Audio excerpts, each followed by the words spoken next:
Hi, Delia here, and I thought I would make a video about spirit portraits. And this is something that you may do by another name or whatever you might recognize it as. But a few years ago, I just I like to do kind of artsy stuff, and I decided that I would create what I call a spirit portrait, where I try to capture the spirit of the horse in just a small piece of art. And so I started doing things like I would collect hair from the horses and I would put other things within a frame or on a piece of wood or bark or something that would, a stone even, that would represent things that that horse was about or things that they embodied. So anyway, I called them spirit portraits and I made several. I have more for friends and I only have actually have one for myself. I need to change that. And what made me think about this video is I've been thinking about something that horses talk about a lot in a soul purpose reading, and that is point of contact. And a point of contact is something we use all the times as humans. And I find this so interesting and affirming that horses understand that humans use point of contacts all the time. And so they actually suggest it a lot in the reading. They'll suggest that the person take something of theirs, the horse's, some hair, a shoe, and keep it near them when they're going to be in a situation where they might be feeling vulnerable or where they need some healing or some spiritual support, or just to have around the house or have with them. And so I decided that I would make this video on spirit portraits. And I have a few that I've made. And the first one I'm going to show you is for my horse that has passed, Eli. Some of these are for horses that have passed. I think a couple are for horses that were alive when I made them, and one's still alive. So clearly when our horses pass, as horse people, we almost always save a piece of hair and make something of it, or put it somewhere in a holy place, or do something with honor about this piece of horsehair. And so when I lost Eli, which I just couldn't believe I couldn't save him, but I couldn't save him, and he passed, and he'd been gone a while, and I was just being bothered by some things about him. He kept coming up, and I didn't want to deal with it because I didn't want to cry. So I ended up doing something called the Answer Quest that I have, and because of that, it changed the name of my business from the Equestrian Camino to True North Equestrians, because Eli's actual name, his registered name, was True North. So after I did that Answer Quest, I thought I have to make something symbolic and in honor of him. And so this is what I came up with. And this is more modern and contrived than most things that I make.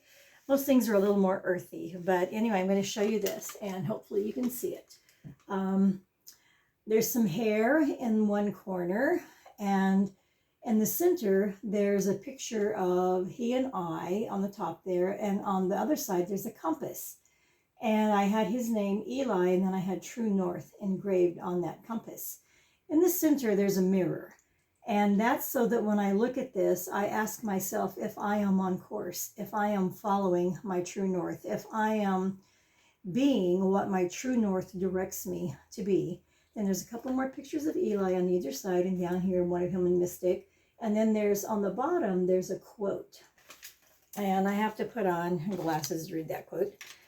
But I just did this in remembrance of him and things that he symbolized, and things that meant something to me. And the quote is, "Horses are my compass. I need them to find my way home to the wisdom, integrity, and purpose inherent in my soul. When I spend time with my horses, I know who I am, independent of the world around me. Here I am not distracted by the opinions of the masses. Here I am a soul in alliance with horses. They are my compass to true north." And I've always known that horses always bring me back to a place of balance, and I didn't refer to it as true north until I had the Answer Quest and I found out some things with Eli. So I'm going to show a few more things on my computer, and hopefully this will work on the phone. I'm going to pause it and switch it around. Okay, I think this is working, and I don't have a good picture of this at all. But this was for my friend Jessica. Her horse, Lily, this big black Trakehner, came to her kind of damaged. And she just kind of was able to heal and kind of begin to be herself again. And she hadn't had her all that long. And she had been out in the pasture with Lily, and she went into the house, I think put on some tea, and while she was in the house, Lily dropped dead, literally right there in the pasture. So it was very traumatic, very sad. So I took some of the hair and I just put it on a piece of bark and a piece of purple leather with some moss, and made something very simple with some blue stones, just to represent simple beauty. And it's the simple things that were bringing her back to herself. Like I said, she had had some challenges and she was having a chance to just lay low and heal. And then I have another one. This is Oberon, and he was a horse. When I was in Colorado, I was a caretaker on a ranch, and he was the big Percheron there.